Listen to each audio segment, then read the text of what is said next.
Yes, reka nongere mbasuhuze mbahe nikaze mwe mwese tubana hano kuri Ibakwe Media TV. Ni muri amakuru agezweho muri iki gitondo cyo kuri uyu wa gatandatu tariki 25 Mata 2026.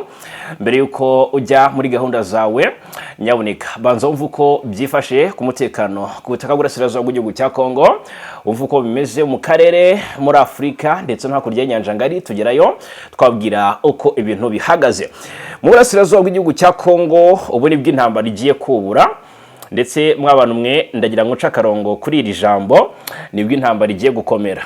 Ibiganiro byarabaye bigamije guhosha umwuka mubi hagati y'impande zombi, ariko ibiganiro navuga ko byakubise igihwereye mu buryo ngiye kubabwira aka kanya. Amasezerano yasinywe cyangwa se imyanzuro yagiye ifatirwa muri ibyo biganiro twayibabwiyeho kuva ku wa mbere kugera ku wa nyuma. Aka kanya ndagira babwira uburyo bigiye kwirengagizwa ndetse buri ruhande rugasa n'urundi, cyangwa se tugiye kurebera hamwe amananiza ari gushyirwaho na buri ruhande kugira ngo ibyo byose bitagerwaho. Mutese bimeze bite? Turahera ku kibazo cy'imfungwa, dore ko nyirantarengwa yari yatanzwe cyangwa se umunsi nyirizina uregereje, dore ko ari ku munsi w'ejo tariki 26 Mata nibwo iyubahirizwa ry'amasezerano ya Doha ariko yasinyiwe hariya mu Suisse bitangira gushyirwa mu bikorwa. Kinshasa muzi ibintu ikoze, ese M23 yo igitwaye mite? Ndaje mbabwireho.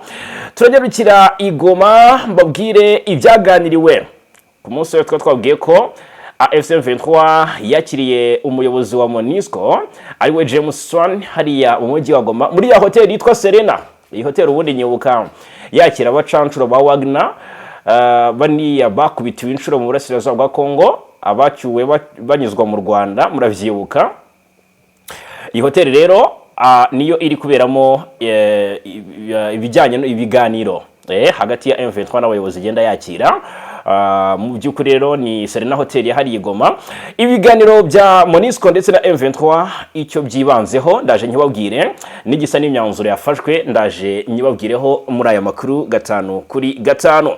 Ingingo z'ingenzi z'amakuru tugiye kwibandaho rero nuko aka kanya igihugu cy'Ububirigi, nyuma yuko byari byavuzwe ko buri nyuma y'umugambi wo gutera u Rwanda ndetse ko maze iminsi butanga ibikoresho bubiha igisirikare ndetse guverinoma y'u Burundi, ndetse bukaba buri mu mugambi wo gutera u Rwanda no gukora ubutegetsi buriho bufatanyije n'ibihugu bitandukanye nka Afurika y'Epfo, Angola, Repubulika Demokarasi ya Kongo, u Burundi ndetse na Tanzania. Aka kanya Ububirigi busohoye itangazo rivuga cyangwa se rikomoza kuri ibi bimaze iminsi bushinjwa. Maxime Prevot, minisitiri w'intebe wungirije akaba na minisitiri w'ububanyi n'amahanga w'igihugu cy'Ububirigi, hari icyo abivuzeho. Ese avuze iki?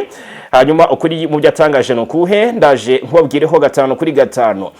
Ndetse iyi nkuru turayijyanirana n'ibiri gutangazwa ku mpinduka M23 ikomeje gukora, ndetse n'aka kanya haravugwa abakada M23 yamaze kunguka. Ngira ngo murabizi ko M23 yagize itya ku munsi w'ejo yari yakiri, twavuze inkuru y'abakada 395 bamaze guhabwa amahugurwa. Ubu aka kanya rero turaje turebera hamwe naho icyerekezo gishya M23 ifite. General Sultan Makenga amagambo yatangaje ubwo yahaga impanuro abo bakada arerekana icyerekezo gishya cya AFC M23.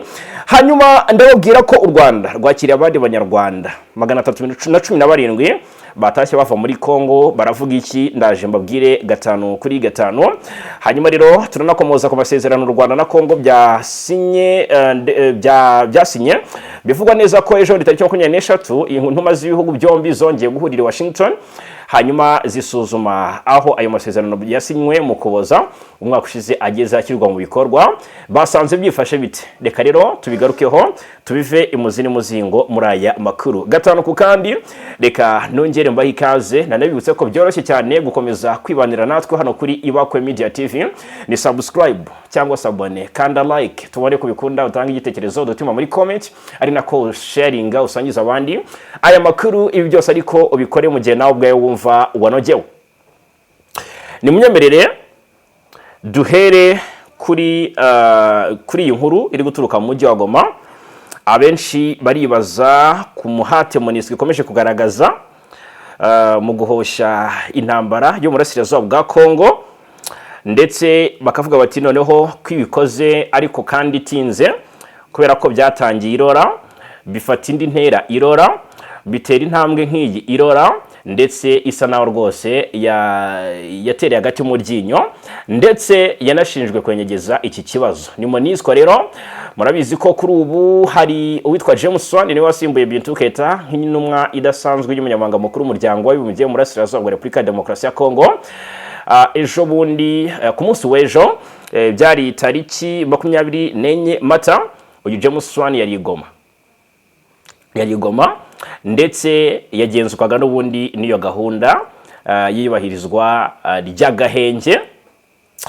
Ni nacyo kiganiro kibanzweho hagati y'uyu muyobozi n'itsinda bagendanye, ndetse n'abayobozi ba AFC M23. Muri azo mutese baganira iki? James Swan muri uruzinduko baganiriye byinshi, ariko iyubahirizwa ry'agahenge niryo ryari ku isonga, kubera ko n'ubundi n'ibiganiro bya Doha ariko biherutse kubera mu Busuwisi ni kimwe mu byibanzweho, binasiga impande zombi rwose, ubwo ndavuga M23 ndetse na guverinoma Kinshasa, bivuzwe ko hari abasirikare ba buri ruhande bazajya muri IGVM cyangwa se Expanded Joint Verification Mechanism, bafatanyije n'ubundi na MONUSCO mu kugenzura cyangwa se mu gukurikiranira hafi iyubahirizwa ry'agahenge. James Swan ni intumwa yihariye y'umunyamabanga mukuru wa Loni, akaba n'umuyobozi wa MONUSCO. Kuwa gatanu tariki 24 nibwo yageze mu mujyi wa Goma, mu ruzinduko rwe rwa mbere yaragiriye muri uwo mujyi kuva yatangira inshingano ze. Hanyuma mbere yo kugera i Goma, Swan yaramaze gusura uduce twinshi twibasiwe n'intambara, turimo Beni, ahangaha hari icyicaro gikuru cya guverineri wa Kivu y'Amajyaruguru ku ruhande rwa guverinoma Kinshasa, uyu Somo Kakule Evariste niho abarizwa. Hanyuma ikindi ntabwo ariho gusa, yasuye ahitwa Eringeti, asura ahitwa Bunia ndetse na Fataki. N'ubundi rero ibyo yagiranye ibiganiro n'abayobozi, cyane cyane nka Somo Kakule baraganiriye. Hanyuma rero ku munsi w'ejo yari i Goma. Ibi bigaragaza ko ngo ashaka gusobanukirwa neza uko umutekano uhagaze mu bice byugarijwe cyane n'imirwano.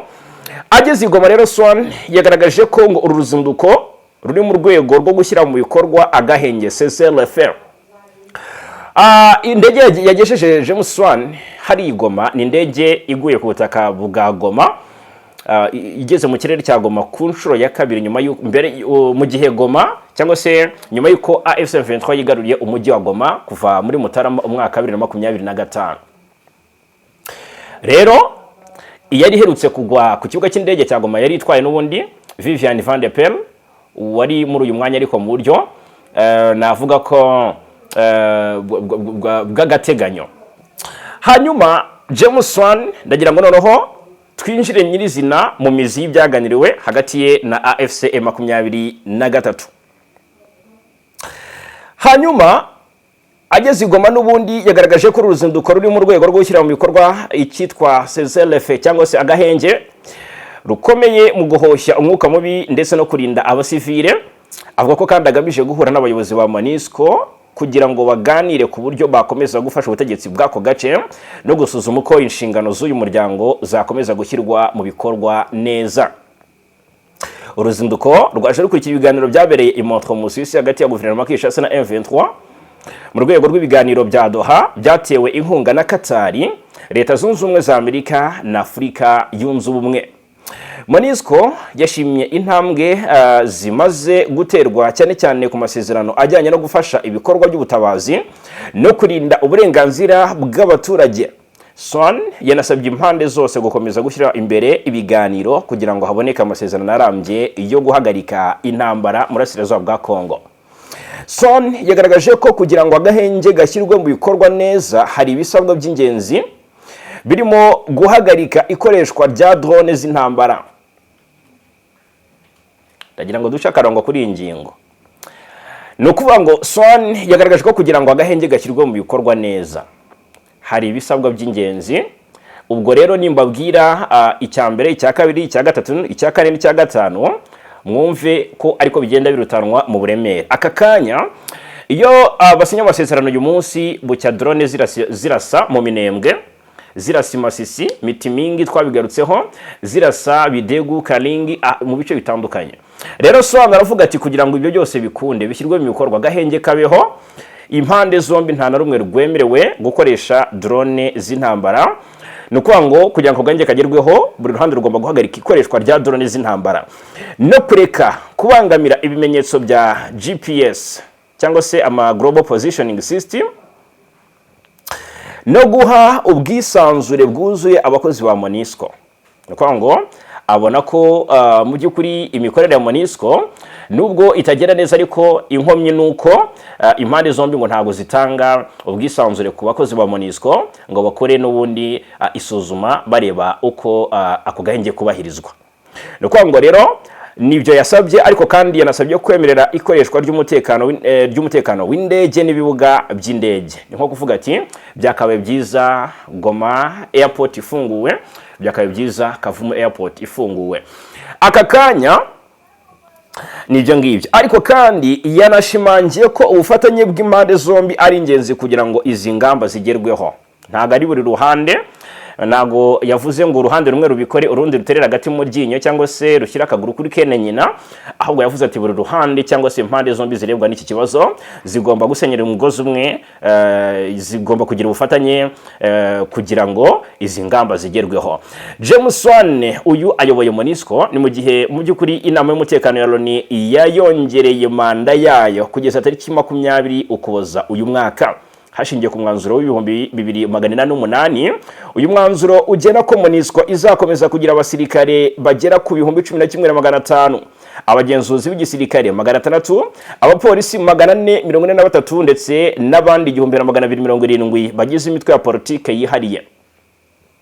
Intego nyamukuru z'ubutumwa zirimo kurinda abasivile, ari niyo mpamvu James Wane yatangiye rwose yerekeza i Goma, harimo gushyigikira inzego za leta ya Kongo no gukurikirana no gushyira mu bikorwa amasezerano y'amahoro. Hanyuma bitandukanye n'ibihe byashize, murabizi ko uyu mwanzuro wahagaritse gahunda yo kugabanya ingabo za MONUSCO bitewe n'uko umutekano ukomeje kuzamba mu ntara za Kivu y'Amajyaruguru n'iy'Amajyepfo ndetse na Ituri. Iyi nama rero y'umutekano yanamaganye ibitero by'ingabo za FARDC n'imitwe ziyambaza ku basivile, inamagana kandi gukomeza kwayo gukorana na FDLR, umutwe ugizwe hanini n'abasize bakoze jenoside yakorewe abatutsi mu Rwanda muri Mata 1994. Urugendo rwa James Wane rufatwa nk'intambwe ikomeye mu kongera imbaraga mu biganiro by'amahoro.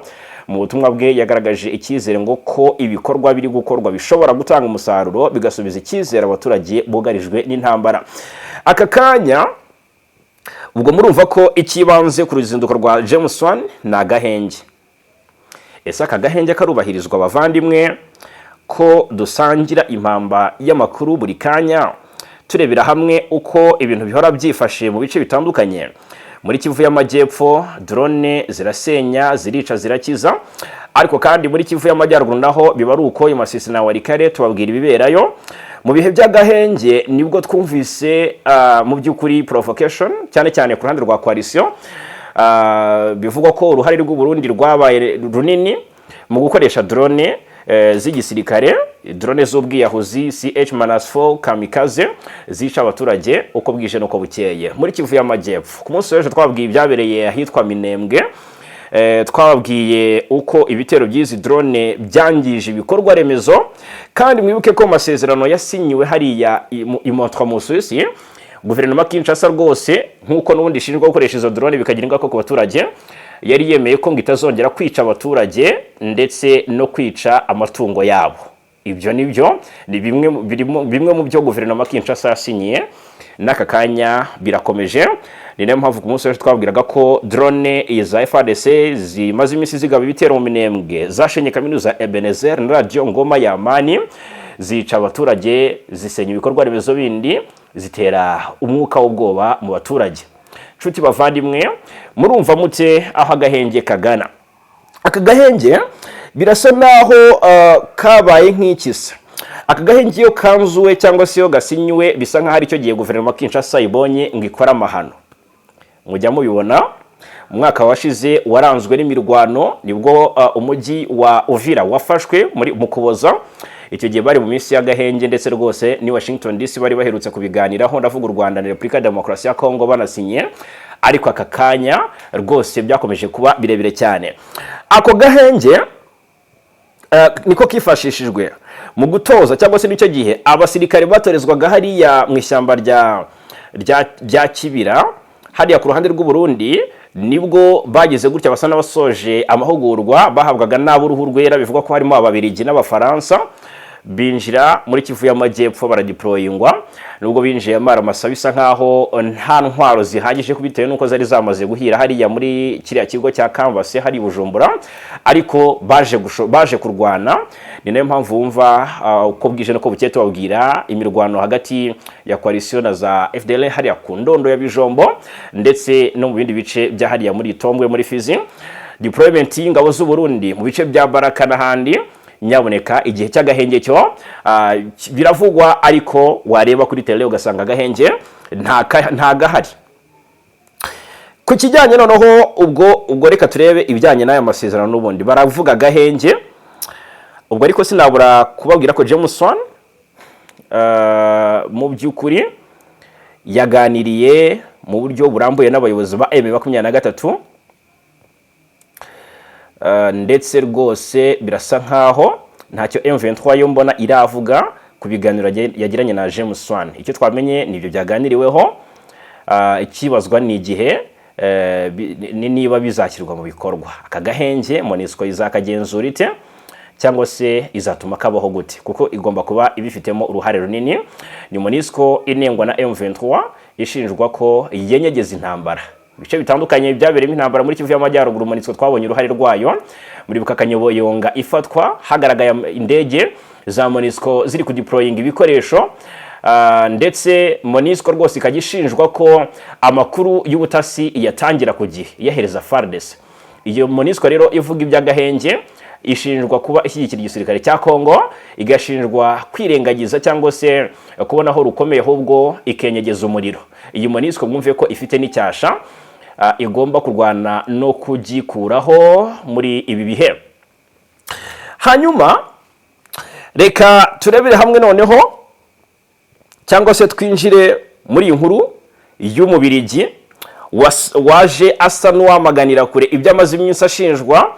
Iki cyumweru dusoje kiranzwe n'amakuru akomeye cyane agaragaza uruhare Ububirigi bumaze iminsi bugira mu ityazwa ry'umugambi wo gutera u Rwanda uhedinzwe n'igihugu nanone cy'u Burundi, abagize FLN na za P5 na za FDLR n'ibindi bihugu bitandukanye. Repubulika ya Demokarasi ya Kongo birumvikana ntibura ihoriza ku isonga, igihugu nka Angola, Afrika y'Epfo, Tanzania, bose murabizi ko tumaze iminsi tubabwira ko Ububirigi buri kubakusanyiriza hamwe babwira buti mube tayari dutere kiriya gihugu dukureho ubutegetsi buriho.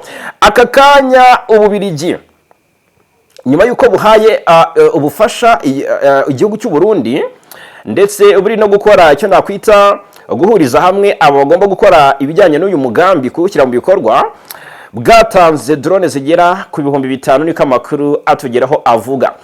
Ariko kandi ngo babonye icyanzu cyo kunyuramo muri Kivu y'Amajyepfo hariya mu bice bya Minembwe, kuko nta handi bishoboka ko batambukira. Tumaze iminsi tubabwiye uburyo coalition ikomeje kwirunda muri Kivu y'Amajyepfo ku bwinshi iturutse i Bujumbura. Ariko aka kanya noneho Perezida w'u Burundi uvugwa muri uyu mugambi yaburiwe ko bishoboka ko ntabwo rwose yarasa ku Rwanda ngo mu by'ukuri iminsi tatesige akiri muzima. Yaburiwe n'abaperezida b'ibihugu bibiri muri East Africa, twazi tubigaruka ko Museveni yamuburiye, perezida wa Uganda ndetse na perezida William Samuel Ruto wa Kenya, ngo bamuhamagara ngo ati nyaboneka cira birarura sigaho. Twahoze tubigarukaho muri uyu mugambi Ndayishimiye ngo yerekeza i Wagadugu muri Burkina Faso, nubwo bitatangajwe. Kimwe mu byo yagize ati yaragiyemo harimo kuganira na Perezida Traoré. Murabizi ko yafashe ubutegetsi akoze coup d'etat. Aka kanya Ndayishimiye yaragiye ngo kumugisha inama, atese ufite ibini bikuri tele byagufasha gukuraho ubutegetsi bw'ikindi gihugu. na kantu umuntu yambwiye hanyibira ibanga, ariko n'ubundi intego ye ni ugukuraho ubutegetsi buri hafatanyije n'abarwanya u Rwanda mu mugambi w'Ububiligi buri inyuma. Mbere gato rero, kuko urugendo rwe mu bivugwa ko Perezida Museveni yari azi ibyarwo cyangwa se yari yamenye byinshi kuri rwo, ubwo yerekezaga i Wagadugu yaramuhamagaye aramubwira ati sigaho, amwerura ko atazi ni u Rwanda urwo ari rwo, ndetse ko mu minsi 3 gusa aruteye intambara yabirimo kubera i Bujumbura, we arimo guhungira muri Tanzania. Ngo yaramubwiye ko niba z'ukuntu abarwanyi ba M23 bakomeye, ingabo z'u Rwanda zikomeye nkabo inshuro zirenga 100.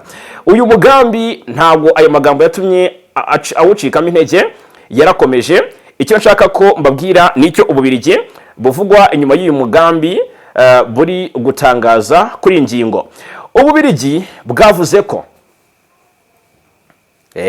niyo mvubu Ububiligi ngo buravuze, Maxime Prevot niwe uba wasohoye itangazo cyangwa se yagize ibyo atangaza, birumvikana kubiba bigiye biri gutangazwa. Ububiligi bwavuze ko ubwo bwakomozaga nyine kuri aya makuru avuga ko buri guha Uburundi intwaro zo kwifashishwa mu gutera u Rwanda. Minisitiri Prevot yigaramye amakuru avuga ko iki gihugu cyo kimaze igihe gihugu Burundi izi ntwaro zo kwifashishwa mu gutera mu mugambi wo gutera u Rwanda, abinyujije ku rubuga rwe rwa X yahoze ari Twitter, ubwo yasubizaga umwe mu bakoresha urubuga rwa X niba koko igihugu cye kiri mu mugambi wo gutera u Rwanda, avuga ko ibyo ari ibinyoma. Ati ibi birego ni ibinyoma kandi nta shingiro bifite na rito. Nta na rimwe habayeho kohereza intwaro zivuye mu Bubiligi zijya mu Burundi. Yakomeje avuga ko atari ubwa mbere bivugwa ko Ububiligi buri kohereza intwaro mu Burundi. Ati ikibabaje nuko ubu bwoko bw'amakuru y'ibinyoma atari ubwa mbere bugaragara, akenshi abari inyungu z'abashaka kwenyegeza umwuka mubi haba hagati y'Ububiligi n'u Rwanda cyangwa se no mu karere muri rusange, ndetse no kubangamira imbaraga ziri gukirwa mu biganiro no gushaka amahoro. Niyo mpamvu nsaba ko buri wese niyo mpamvu nsaba buri wese kutagwa muri uwo mutego. Uyu ni Maxime Prevot. Hanyuma yavuze ko Ububiligi buhagaze ku kuba nta gisubizo cya gisirikare cyakemura ikibazo cyo mu burasirazuba bwa Repubulika Iharanira Demokarasi ya Kongo.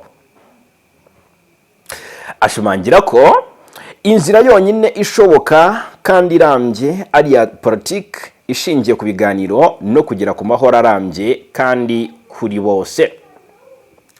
Maxime Prevot yavuze ibi ni mu gihe amakuru avuga ko igihugu cye kimaze igihe giha Burundi umurundo w'intwaro ngo buzifashishwe mu mugambi wo gutera u Rwanda buhuriyemo n'ibindi bihugu. Nakubwira urutonde rw'ibyo bihugu ko Angola iravugwa, Afrika y'Epfo iravugwa, Tanzania, Repubulika Demokarasi ya Kongo ndetse na za FDLR.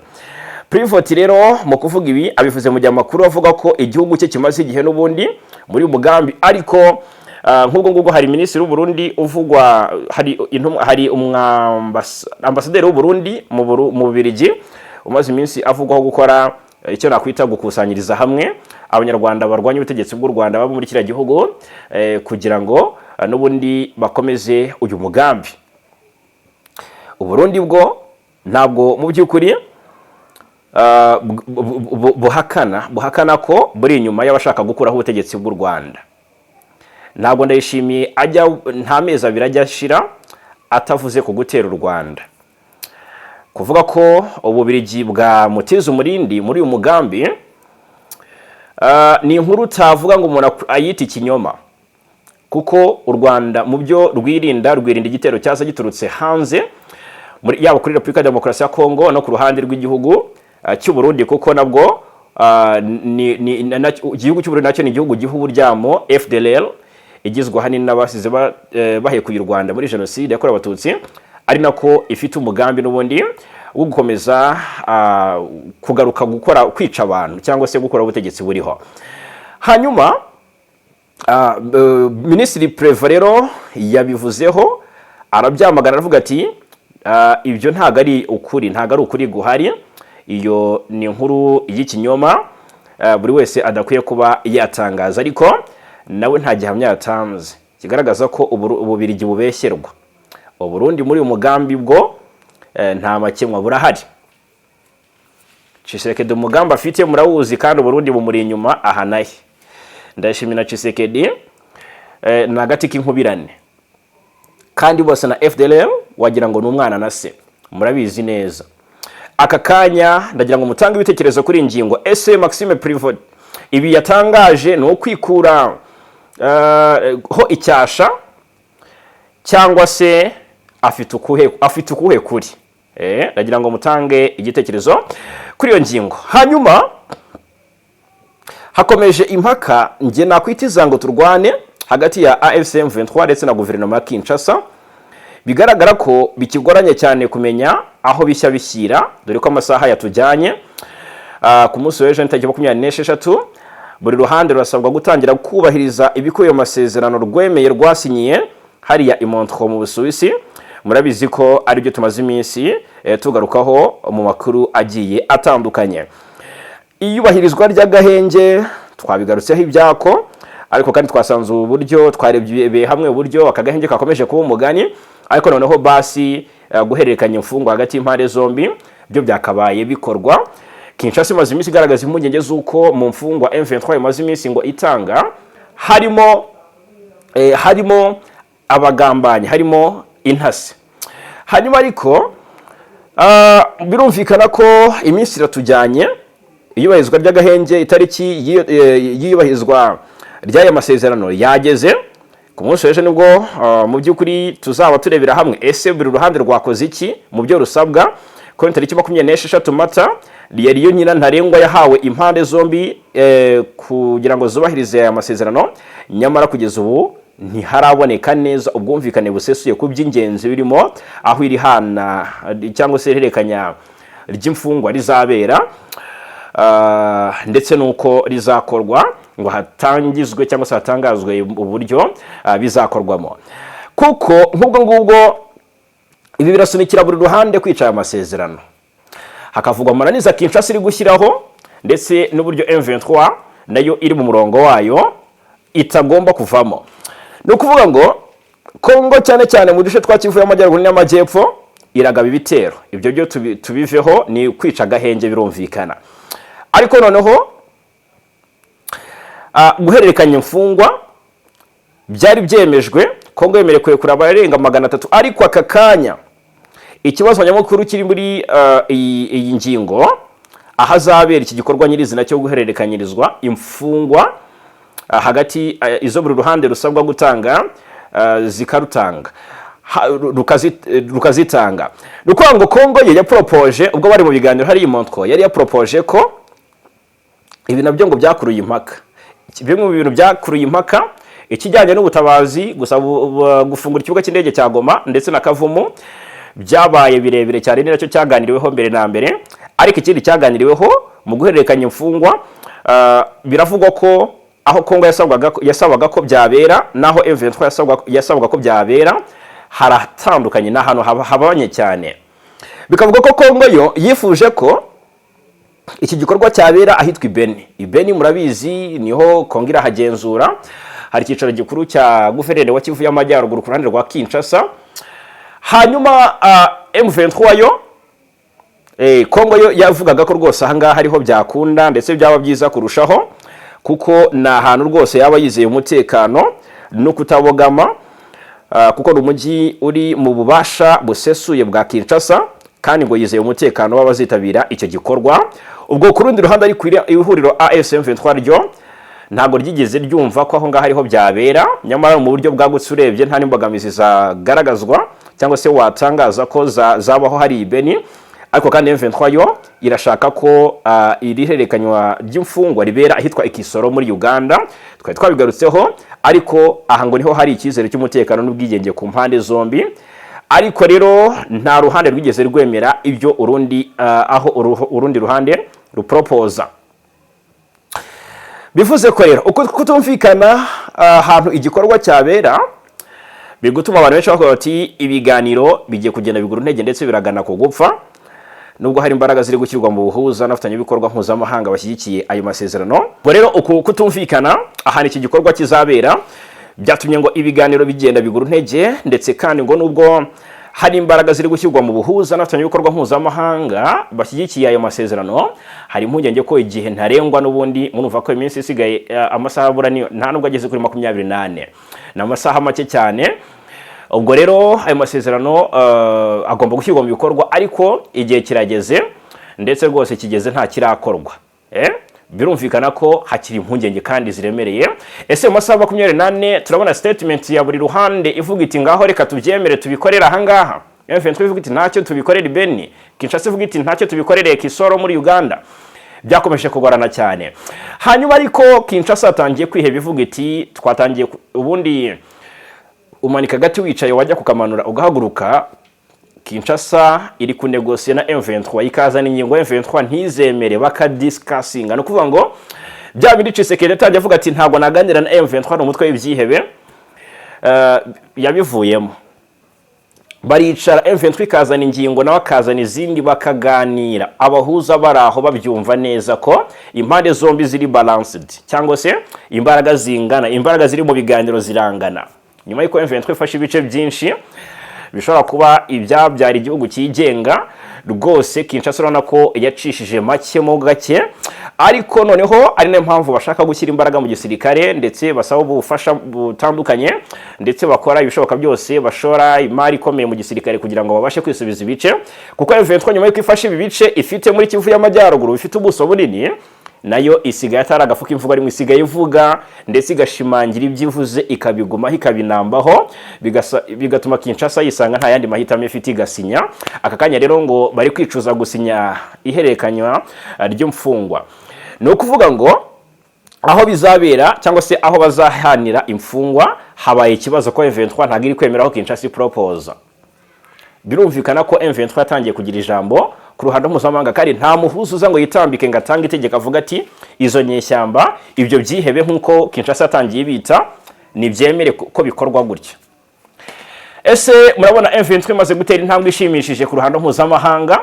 Abenshi barashimira ihuriro AFC nyuma y'uko hadihuje na M23, rwose biragaragara ko byayibyariye umusaruro ukomeye cyangwa se umugisha udasanzwe kumvwa ku ruhando mpuzamahanga. Baravuga bikumvikana, ariko proof zirahari, kuko uyu mutwe ibice igenzura biratekana, abaturage bigamba ituze, ndetse bavuga ko batigeze ubwo guverinoma Kinshasa aribo yabarindiraga umutekano.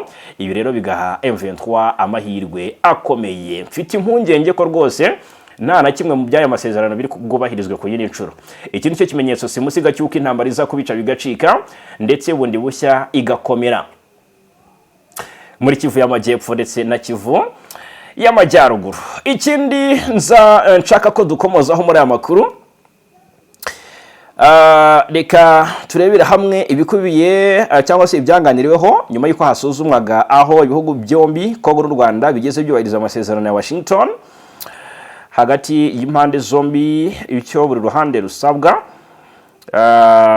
Ese rugeze he rubyubahiriza cyangwa se rugishyira mu bikorwa?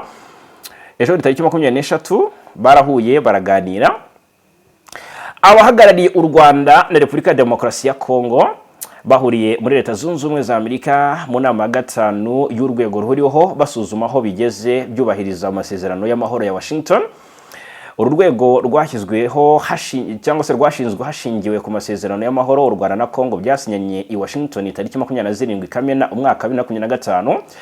Dufite inshingano yo gukurikirana iyubahirizwa ry'ingingo zirimo gusenya umutwe w'iterabwoba wa FDLR ndetse no gukuraho ingamba z'ubwirinzi. Tariki 17 n'iya 18 Werurwe 2026 twabigarutseho. Abahagarariye ibihugu bahuriye mu nama y'uru rwego i Washington bemeranya ku ngamba zo guhosha umwuka mubi ndetse no gushyira mu bikorwa amasezerano y'amahoro. Mu myanzuro yafatiwe muri iyo nama harimo kubaha ubusugire n'ubwigenge bwa buri gihugu, gushyira imbaraga mu bikorwa byo gusenya umutwe wa FDLR no gukuraho ingamba z'ubwirinzi zashyizweho no kurinda abasivile bose.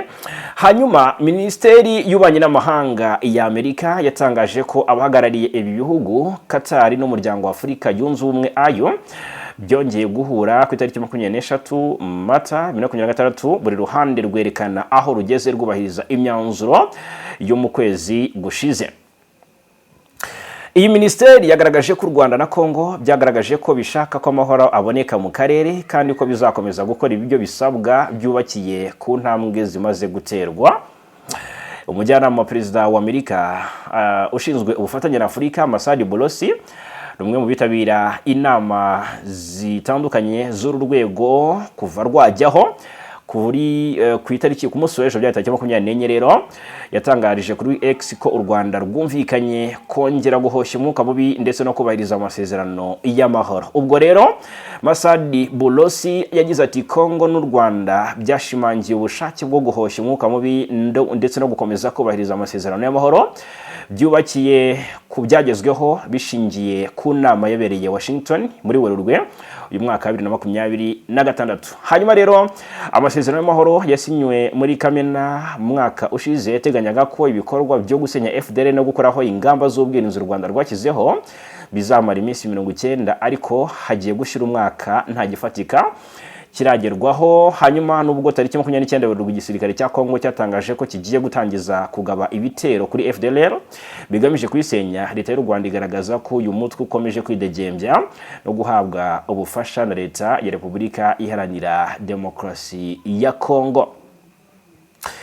Minisitiri Nduhungirehe ejo tariki 23 yari yatangaje ko atumva ukuntu ingabo za Loni zemerera FDLR kwidegembya. No kuvuga ngo uretse kuba Kongo iha byose FDLR, ariko n'ingabo za Loni twahoze tugarukaho na MONUSCO duhaze tugarukaho rwose ituma FDLR ibaho kandi gasagamba igakora imishinga yayo nta kabuza, ikica igakiza Loni reba.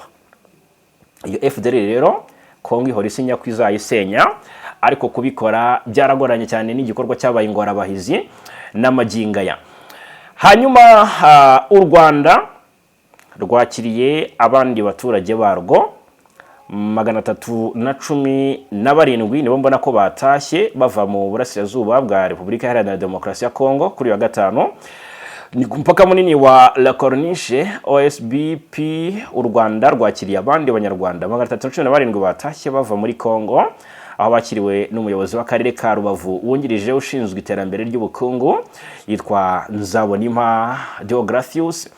Hanyuma ubutumwa yahaye aba banyarwanda yababwiye ko gutaha bakava muri Repubulika Demokarasi ya Kongo bakaza mu gihugu cyabo cyababyaye ari intambwe ikomeye bateye mu rugendo batangiye rwo kwiteza imbere iwabo, aho bazaba badahezwa ku iterambere kuko nabo bazarigiramo uruhare. Abanyarwanda rero baherukaga kwakirwa ni 403 nabo banyuze ku mpaka wa La Corniche ku itariki ya 16 Mata baturutse i Goma muri Kongo. Bakaba rero barakiriwe n'umuyobozi w'akarere ka Rubavu Prosper Murindwa bajyanwa mu nkambi y'agateganyo ya Nyarushishi ni mu karere ka Rusizi ni mu Burengerazuba bw'u Rwanda. Hanyuma reka dusoreze kuri inkuru ivuga kwishimwe Museveni cyangwa se uburyo Perezida Yoweri Kaguta Museveni yashimagije umuhungu we General Muhoozi Kainerugaba. Perezida Museveni yashimagije imfura ye akaba n'umugaba mukuru w'ingabo za Uganda General Muhoozi Kainerugaba ubwo yamwifurizaga isabukuru nziza y'amavuko. Ni kuri wa gatanu 24 Mata nibwo General Muhoozi yizihije isabukuru y'imyaka 52 y'amavuko.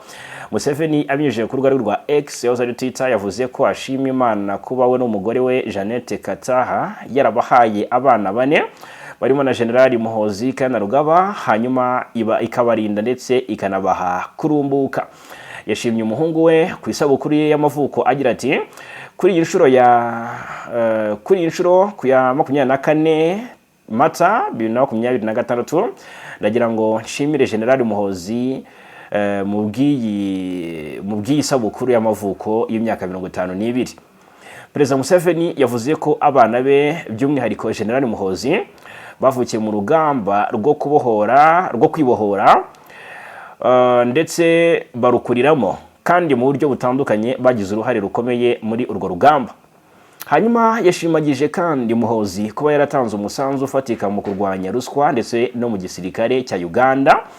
Birumvikana agira ati General Muhoozi yagize kandi uruhare rukomeye mu kurwanya ruswa mu gisirikare ndetse no kongera ubushobozi n'ubukana bw'ingabo za UPDF mu mirwano. General Muhoozi yavutse ku 24 Nyamata muri 74, avukira mu bitaro bya Ocean Road by'i Dar es Salaam muri Tanzania. Yavutse mu bihe bigoye by'urugamba rwo kubohora Uganda, ingabo za National Resistance Army cyangwa se NRA zari ziyobowe na se General ariwe Museveni. Urugamba zarimo zirwanamo ngo zibohore Uganda. Hanyuma Muhoozi yize amasomo ya gisirikare mu mashuri akomeye arimo irya Royal Military Academy Sandhurst ryo mu Bwongereza ndetse n'ahandi mashuri yo muri Leta Zunze Ubumwe za Amerika, aho yongereye ubumenyi mu buyobozi n'imiyoborere y'ingabo. Hanyuma mu kazi ke ka gisirikare yabaye umuyobozi w'ingabo zirinda President Special Forces Command cyangwa SFC, aho yagize uruhare mu kuvugurura kongera ubushobozi bw'izo ngabo. Yagiye azamurwa mu ntera buhoro buhoro aza kugera ku rwego rwa general. Ubu ngubu n'umugaba w'ingabo za Uganda, akaba n'umujyanama wa Perezida Museveni mu by'umutekano. Hanyuma kandi ku 21 Werurwe nibwo uyu mugabo yagizwe na Perezida Museveni umugaba mukuru w'ingabo za Uganda, asimbuye kuri izo nshingano General Wilson Mbadi mu myaka 2 yari yabanje. Yari umugaba w'ingabo zirwanira ku butaka. Muhoozi azwiho gushyira imbaraga mu kurwanya ruswa mu gisirikare ndetse no kongera ubushobozi bw'ingabo za UPDF mu bikorwa bya gisirikare. Ku rundi ruhande ariko ibikorwa bye bya politiki n'imvugo ze ku mbuga nkoranyambaga byagiye bitera impaka mu gihugu cya Uganda ndetse no hanze ya Uganda, birumvikana mu karere muri rusange. Yes, ngaye nguko rero reka mbashimire cyane kubana natwe muri amakuru yo muri iki gitondo cyo kuri uyu wa gatandatu tariki 25 Mata 2026, 5 kuri 5 hano kuri Ibakwe Media TV. Turakomeza kubana.